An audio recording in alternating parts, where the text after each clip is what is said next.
बिस्मिल्लाहिर्रहमानिर्रहीम। अस्सलाम वालेकुम। मेरा नाम है डॉक्टर आमिर जवेद और आज हम डिस्कस करने लगे हैं कि डेयरी एनिमल्स में दूध कैसे बढ़ाया जाए।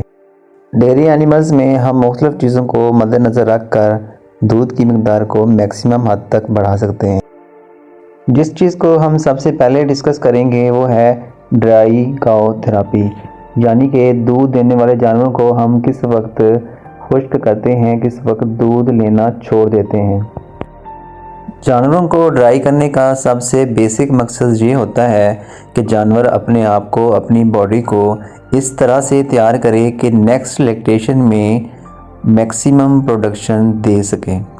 दूध देने वाले जानवरों को बच्चा देने से 6 से 8 हफ्ते पहले यानी 2 महीने पहले ड्राई कर दिया जाता है।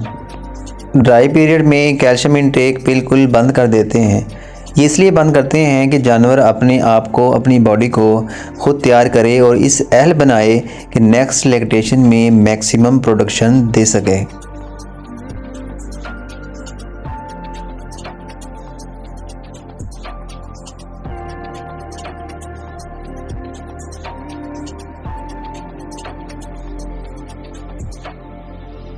कैल्शियम इंटेक ना होने की वजह से कुछ जानवरों में मेटाबॉलिक प्रॉब्लम्स क्रिएट हो जाते हैं और वो मिल्क फीवर की तरफ चले जाते हैं। ऐसी सूरत में जानवरों को फौरी कैल्शियम देना चाहिए। अगर हम DCAD की बात करें यानी डाइटरी केटाइन इनाइन डिफरेंस की, तो इसके मुताबिक हमें कैल्शियम और मीठा सोडा बाइकार्ब जानवरों को नहीं देना चाहिए।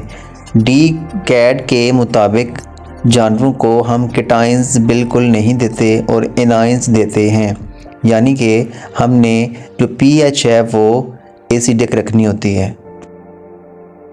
बच्चा देने के फौरी बाद जानवरों को मैक्सिमम एनर्जी वाली डाइट देनी चाहिए।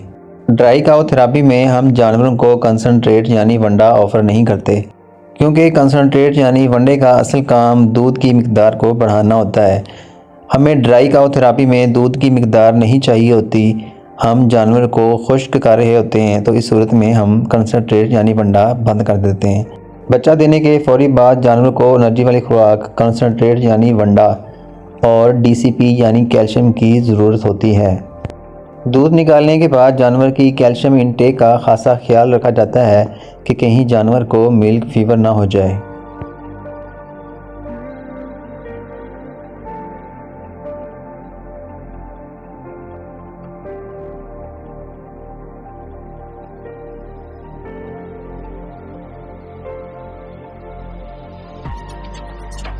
जानवर जितना ज़्यादा स्ट्रेस में होंगे उतना ही मिल्क प्रोडक्शन डिक्रीज़ होगी। एनिमल जितना कंफर्ट रहेगा, जितना खुश रहेगा, उतनी ही उसकी प्रोडक्शन ज़्यादा होगी, उसकी डाइट इंटेक ज़्यादा होगी, अल्टीमेटली उसकी प्रोडक्शन भी बढ़ जाएगी। इसी वजह से डेयरी फार्म शहर से यानी शोर शराबा से हट के देहातों में पुरसुकून जगहों पर बनाए जाते हैं। फार्म्स में जानवरों को फ्रेंडली माहौल में रखा जाता है कि जानवर स्ट्रेस में ना रहें और उनकी प्रोडक्शन इंक्रीज़ होती रहे।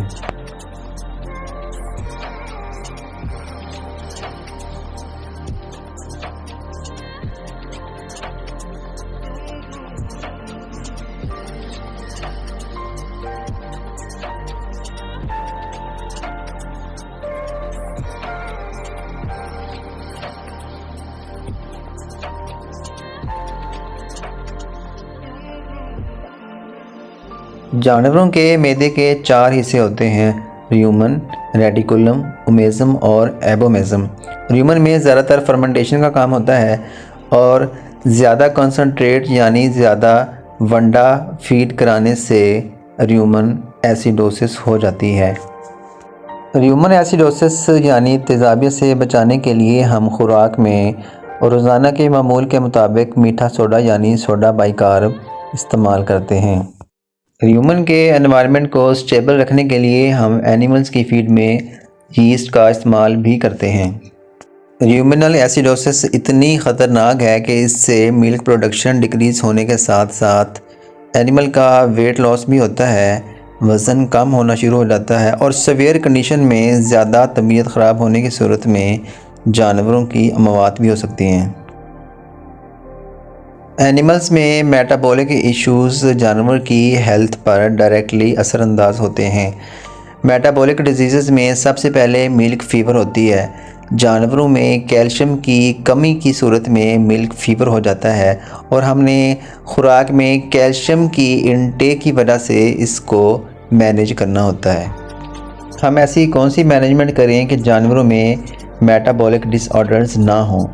सबसे पहले ड्राई काउ थेरापी की बात करते हैं। जब जानवर को हम ड्राई करते हैं तो कैल्शियम इंटेक और सोडा बाइकार्ब और केटाइंस वाली जितनी भी खुराकें हैं जिनमें केटाइंस ज़्यादा होते हैं उनको हम मुकम्मल तौर पर बंद कर देते हैं। एमरजेंसी कंडीशन में जानवरों में मिल्क फ़ीवर होने की सूरत में कैल्शियम थेरापी की जाती है।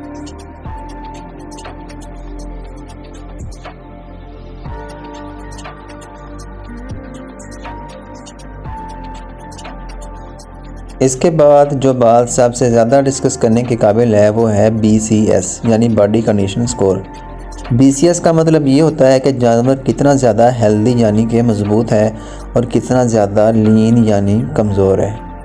बहुत ज़्यादा BCS यानी बहुत ज़्यादा फैटी एनिमल्स में भी मिल्क प्रोडक्शन डिक्रीज़ होती है और बहुत कम BCS यानी बहुत कमज़ोर एनिमल्स में भी अल्टीमेटली मिल्क प्रोडक्शन डिक्रीज़ होती है।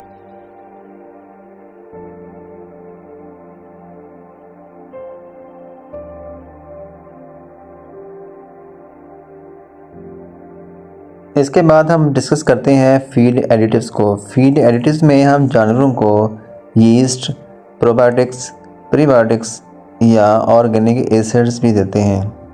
इनका असल मकसद गैस्ट्रोइंटेस्टाइनल ट्रैक मेनली मैदे की परफॉर्मेंस को इम्प्रूव करना और अल्टीमेटली मिल्क प्रोडक्शन को इम्प्रूव करना होता है। मिल्क प्रोडक्शन इम्प्रूव करने के लिए हम बाईपास फैट का इस्तेमाल भी करते हैं।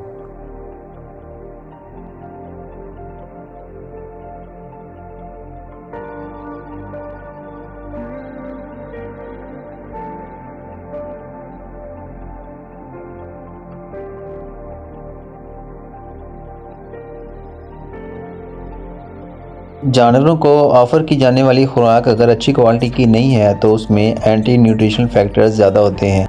लो क्वालिटी के साइलेज में एंटी न्यूट्रिशनल फैक्टर्स ज़्यादा होते हैं जिसकी बदौलत जानवरों में प्रोडक्शन बढ़ने की बजाय कम होना शुरू हो जाती है।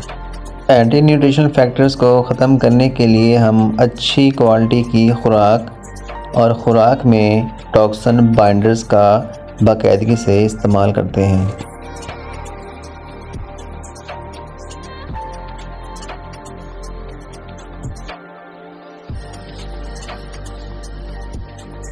जानवरों की खुराक में एंटीऑक्सीडेंट्स का इस्तेमाल किया जाता है। एंटीऑक्सीडेंट्स यानी विटामिन ई, सेलेनियम का हम इस्तेमाल करते हैं। गर्मियों में जानवरों की खुराक में विटामिन सी का भी इस्तेमाल किया जाता है जिसकी वजह से जानवरों में स्ट्रेस कम से कम होता है और प्रोडक्शन ज़्यादा से ज़्यादा होती है। एंटीऑक्सीडेंट्स जानवरों में इम्यून सिस्टम यानी क़ुव्वत मुदाफ़त को बढ़ाते हैं जिसकी वजह से बीमारियों का अटैक कम से कम होता है।